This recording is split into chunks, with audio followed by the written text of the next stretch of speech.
Good morning. আমি যাচ্ছি স্কুলে। আমি দাঁড়িয়ে আছি আমার বন্ধুর জন্য। ওই যে সিধা আছে।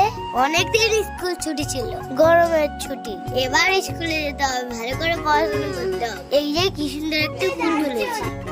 আমরা রাস্তায় এসে গেছি। পিঁপড়েগুলো দেখো ওদের কাজ করতে যায়, সবাই সবার কাছে ব্যস্ত। এখানেই আমাদের গাড়ি প্রতিদিন আছে, রাধেও এসে গেছে। আমরা তিনজনেই যাই স্কুলে, আর ওদিকে আমাদের গাড়িও আসছে, তাই আমরা দেখছি। আমি কিন্তু চলন্তিকা নার্সারি কেজি স্কুলে পড়ি। আমাদের এখান থেকে অনেক দূর। এবার মা আমাকে গাড়িতে তুলে দিবে, আর আমিও একা একা স্কুলে চলে যাবো। আমি একটু বড় হয়ে গেছি, একা একা স্কুলে যাই।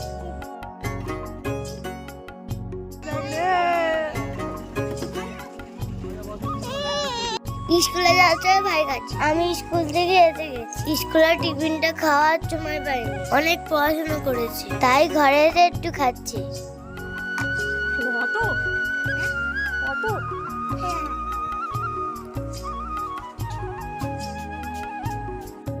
ভাত খেয়ে নিয়ে আমি এবার পড়তে আবার আসবো সেই সন্ধ্যেবেলা। আর আমাদের এখানে অনেক বৃষ্টি হচ্ছে, দাদু আমাকে ছাতা নিয়ে দিতে যাচ্ছে পড়তে। আর এখানে কত জল জমে গেছে দেখো। কেমন লাগলো ভিডিও? যদি ভালো লাগে লাইক কমেন্ট সাবস্ক্রাইব করে দিবে। টাটা।